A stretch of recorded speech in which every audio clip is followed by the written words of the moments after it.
मुझे पता था कि लड़का भाई विदेश में रहता है, तो धीरे धीरे वो सपने जो होता है ना मेरे अंदर जो पलने लगा कि अरे मैं भी विदेश जाऊंगी क्या। नहीं आया था। कौन? एलेक्स नहीं आ रहा है? तुम्हारा फ्रेंड है वो? मिस कर रही थी तुम उसको? ओके, घर चले? हाँ पापा हाँ पापड़ी, चल। हाँ ओपन द डोर। मैंने खाना नहीं खाया है। मैं खाना नहीं खाया है। क्यों? माँ को मिस कर रही। कुछ भी नहीं खाई है? मखाना खाना कुछ नहीं खाई है? मुँह देख के मैं समझ जाती हूँ। मखाना सुबह उठ के इसको मूंगफली और मखाना खाई थी। क्या करो?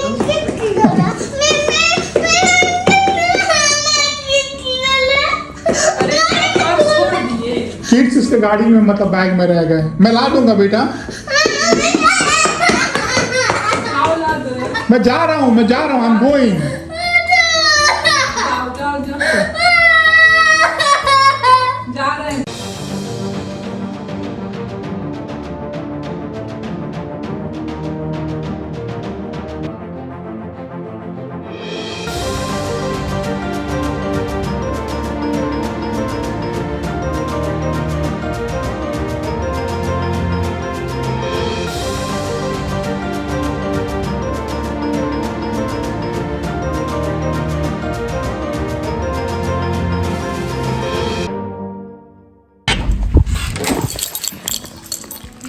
पापा चिंगम चाहिए। चिंगम। हेलो दोस्तों, कैसे हो आप लोग? हम ठीक है और हमारे यहाँ पे शाम हो रही है। हमारा दिन ऑलमोस्ट एंड हो गया है और हम अभी अपना दिन ख़त्म करके आप लोगों से मिलने के लिए आए हैं।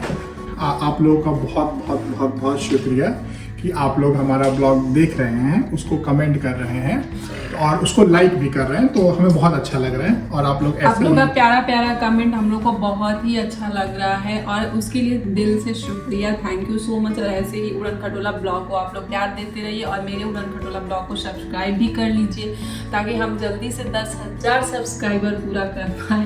तो ये हमारा यही टारगेट है। तो जैसे आप लोग कमेंट में हमसे कोई सवाल पूछते हैं तो हम लोग को ही मालूम पड़ता है कि अपने लाइफ के किस एस्पेक्ट को और रिवील करना चाहिए और आप लोगों के सामने लेके आना चाहिए। वैसे तो जैसे सोशल मीडिया पे आ गए हैं, डेली ब्लॉगिंग कर रहे हैं, तो पूरी की पूरी लाइफ रिवील हो जाएगी। बट जिस किस चीज़ को प्रायोरिटी दे वो आपके वो आप लोग के थ्रू हमें पता चलता है, आप लोग के कमेंट से पता चलता है।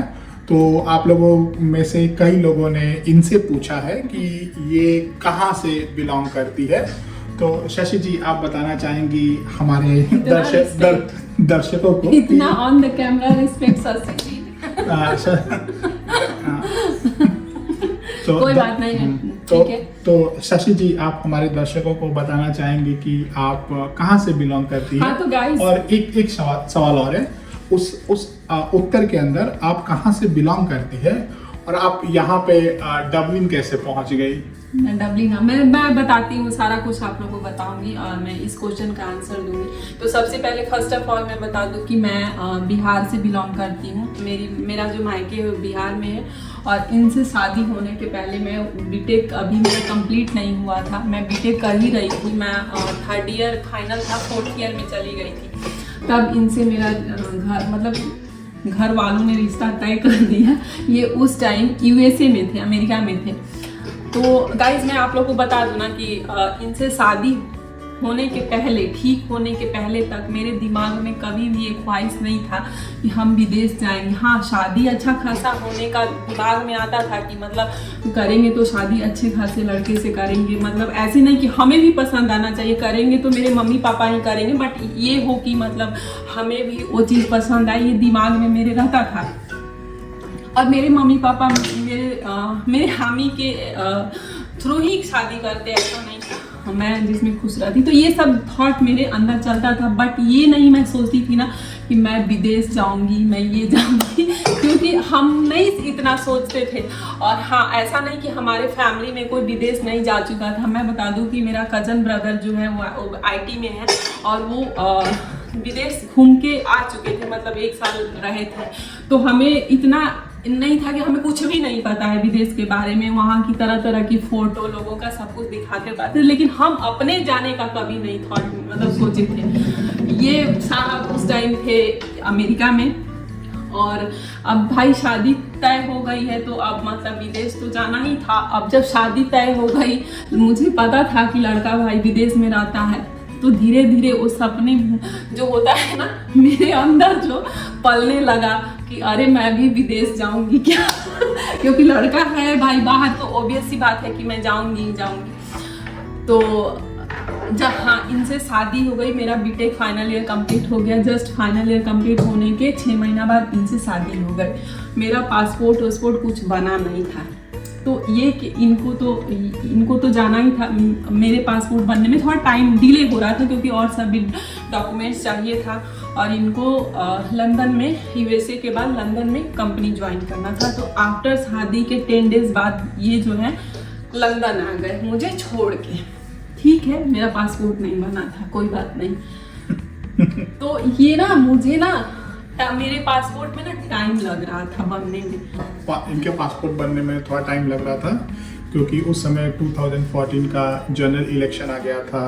हाँ, मोदी जी फर्स्ट टाइम। हाँ, इलेक्शन आ गया था। तो इलेक्शन में जैसे सरकारी जो काम होते हैं ना वो ऑलमोस्ट कम हो जाते हैं, बंद की तरह हो जाते हैं, तो टाइम लग रहा था। और उस समय मेरे अंदर ये ख्याल आया था कि मतलब मेरा अब्रॉड का हो गया, मैं क्या करता हूँ ना कि इंडिया शिफ्ट हो जाता हूँ। तो मैंने इनसे बात भी किया था कि मैं काम करता हूँ, मैं लंदन से इंडिया शिफ्ट हो जाता हूँ। हाँ, ये बोलते थे कि मैं हम लोग पुणे में, मतलब मेरे पास ऑप्शन था, तो हम लोग पुणे में रहेंगे।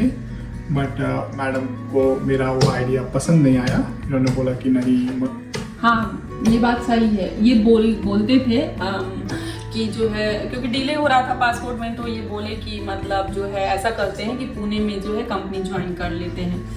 तो मैं इंडिया में ही, तो मैंने बोला कि नहीं, हम विदेश आना चाहते हैं, कुछ ऐसा ही मैंने बोला था। क्योंकि मेरे अंदर ना वो सपने मतलब बुनना स्टार्ट हो गया था, शादी भी हो गई थी, और सबसे बड़ी बात ये थी ना कि मेरे ना जितने भी रिश्तेदार थे मेरे, उसका मतलब दिमाग में लाजिहाज हो रहा था कि देखो गाइस, अगल बगल के लोग जो होते हैं ना हमारे समाज में बातें बनाना शुरू कर देते हैं कि अरे शादी से पहले तो ये चल रहा था कि लड़का विदेश रह रहा है, कमाता अच्छा खासा है, और शादी के बाद क्या हो गया, आ गया कुछ नहीं करता है। तो मेरे को ना ये भी थॉट चल रहा था। तो मैं ना शादी के बाद एक बार आना चाह रही थी इनके साथ विदेश, और मतलब लोगों को बताना चाह रही थी कि ये रियलिटी है, इसमें कोई वो नहीं है, मतलब शादी मेरी ठीक ठाक हुई है और मैं विदेश आई हूँ, मैं दुनिया को दिखाना चाह रही थी। अब आप उसको मेरी क्या बोलते हैं